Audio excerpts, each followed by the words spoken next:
Assalamualaikum warahmatullahi wabarakatuh. Perkenalkan, nama saya Dila Puspitasari, NIM 201200053. Saya dari kelas PAIB. Saya akan menjelaskan tentang materi perkembangan masa dewasa, madya, dan lanjut usia. Perkembangan pada masa dewasa, ada beberapa pendapat mengenai pengertian dewasa. Yang pertama, menurut agama, dikatakan dewasa apabila seseorang telah akil balik. Yang kedua, menurut hukum, seseorang dikatakan dewasa apabila telah berusia 17 tahun, sudah memiliki KTP dan SIM. Yang ketiga, menurut psikologi, seseorang dikatakan dewasa apabila telah berusia 21 tahun, memiliki emosi yang stabil atau mengontrol emosinya dengan baik. Pembagian masa dewasa. Masa dewasa dibagi menjadi 3 tahapan. Tahapan yang pertama yaitu masa dewasa dini. Masa dewasa dini dimulai pada usia 18 sampai 40 tahun. Masa dewasa dini adalah masa awal seseorang dalam menyesuaikan diri dalam pola-pola kehidupan baru. Juga bisa dikatakan sebagai masa peralihan dari ketergantungan ke masa mandiri. Tahapan yang kedua yaitu masa dewasa madya, dimulai dari usia 40 sampai 60 tahun. Pada masa ini terjadi penurunan kemampuan fisik dan psikologis. Tahapan yang terakhir yaitu yang ketiga, masa dewasa lanjut usia, dimulai pada usia 60 tahun sampai kematian. Pada masa ini, kemampuan fisik seseorang sangat cepat menurun, tetapi upaya dalam penanganan hal berpakaian, penampilan, bertindak, dan perasaan mereka seperti masih muda. Aspek perkembangan pada masa dewasa. Ada beberapa aspek perkembangan yang terjadi pada masa dewasa. Ada 3 poin. Yang pertama, perkembangan fisik.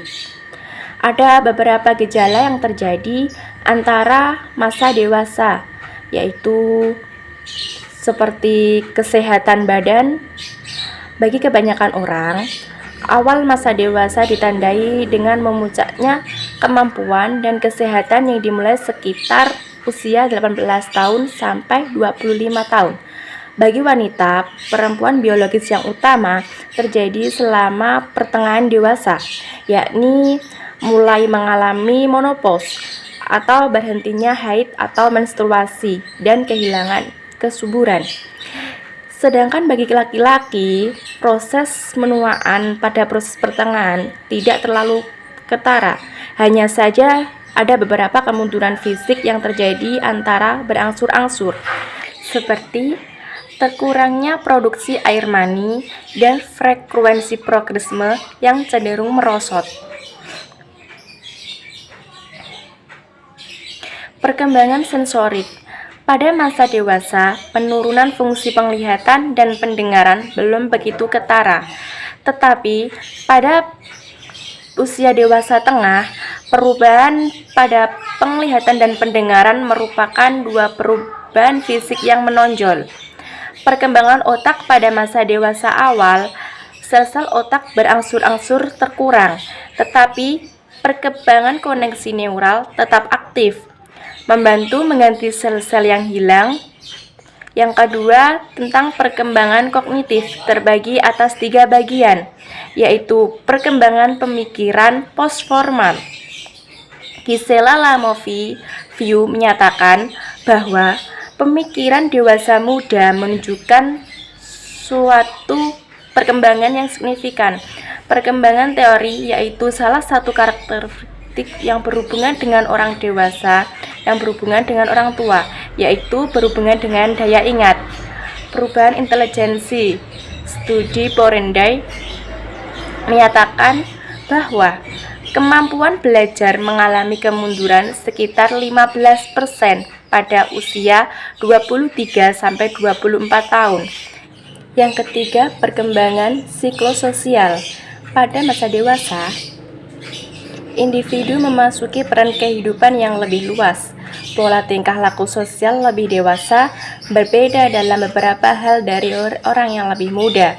Hal ini terjadi disebabkan oleh peristiwa-peristiwa kehidupan, seperti perkembangan keintiman.